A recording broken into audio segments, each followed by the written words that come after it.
मिली अपने दोस्त चीनू के पास गई। वह बहुत बीमार था, उसे कुछ दवा की ज़रूरत थी। वह बहुत परेशान होकर मिनी से कहने लगा, मिनी तुम्हें मेरी कुछ मदद करो ना, मिनी प्लीज़ मेरी मदद करो। मिनी चल दी अपने दोस्त के लिए मदद का कदम उठाने। उसने सोचा मैं कुछ लेके आती हूँ जिससे मेरे दोस्त की तबीयत ठीक हो जाए। वो गए, उसे लगा शायद यहाँ से कोई जादुई चीज़ मिल जाए जिससे मेरे दोस्त की तबीयत ठीक हो जाए, मगर ऐसा नहीं हुआ। वहाँ से उसे कोई जादुई चीज़ नहीं मिली। बस उस जादू से तो एक दलिया बन रहा था जिसको खा के सबका पेट भर सकता था, मगर कोई बीमारी ठीक नहीं हो सकती थी। अब मिनी परेशान हो गई। मिनी सोच रही थी अब मैं क्या करूं। तभी मिनी ने एक कदम और आगे बढ़ाया और वो चलती गई, चलती गई, चलती गई, चलती गई। अब मिनी सोचने लगी कि मैं क्या करूं, ऐसे चलते चलते तो कुछ नहीं होगा। उसने देखा यहाँ आगे रास्ते में तो बहुत सारे कांटेदार पेड़ पड़े, अब मैं आगे कैसे जाऊं। तभी मिनी ने अपने जादू से कुछ नया करने का सोचा और वह अपने दम पे आगे बढ़ती गई, सारी कठिनाइयों का सामना करते हुए वह आगे बढ़ती गई। अब मिनी सोच रही थी मैंने कठिनाइयों का सामना तो कर लिया, अब मैं क्या करूं जिससे मेरा दोस्त ठीक हो जाए। तभी उसे एक घना काला बादल दिखाई दिया, वो भी बहुत परेशान था। मिनी ने सोचा ये परेशान है, मैं क्या करूं, मुझे इसके लिए भी कुछ करना चाहिए, यही मुझे आगे का रास्ता बताएगा।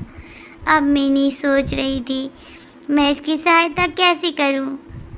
तभी उसने एक तरकीब सोची और अपने क्राउन में से उस बादल के रंग बदल दिए और वह पूरा काला बादल फिर से सफ़ेद सुंदर सा हो गया। अब मिनी बहुत खुश हुई और उस बादल ने आगे का रास्ता बताया कि तुम आगे जाओगी तो तुम्हें कुछ ऐसा चीज़ मिलेगा जिससे तुम अपने दोस्त की तबीयत ठीक कर सकती हो। मिनी खुश होकर आगे बढ़ने लगी। अब मिनी ने सोचा ठीक है, बाय बादल, अब मैं आगे बढ़ती हूँ। ये रंग बिरंगा इंद्रधनुष तुम्हारे ऊपर बहुत अच्छा लग रहा है। मिनी आगे बढ़ने लगी। आगे बढ़ते चलते मिनी बहुत थक गई, लेकिन वो नहीं रुकी। उसे कुछ दवा बनाने के यंत्र दिखाई दिए। मिनी ने सोचा इन सब की दुआओं से मुझे अपने दोस्त के लिए कुछ दवा बनानी ही पड़ेगी। अब मिनी ने अपने दोस्त के लिए दवा बनाई और शायद अब वह सक्सेस भी हो गई हो। वह अपने दोस्त के लिए दवा लेकर बड़ी खुश हुई थी। उसने कहा कि अब मैं इसे अपने दोस्त को ज़रूर दूंगी। उसने वो दवा एक जादुई पेपर पर नैपकिन पर रख ली और वो जादुई नैपकिन लेकर वो अपने दोस्त के पास चल दी।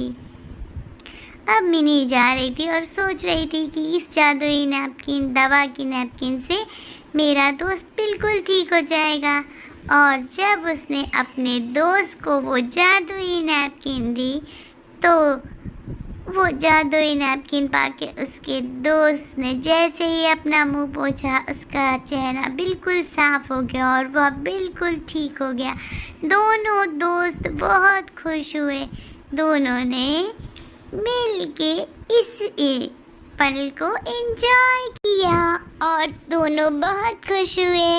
अगर आपको मेरी कहानी पसंद आती है तो आप इसे लाइक और शेयर करें, कमेंट्स में ज़रूर लिखें। मैं आपके लिए और बहुत सारी कहानियाँ लेके आऊँगी। Thank you.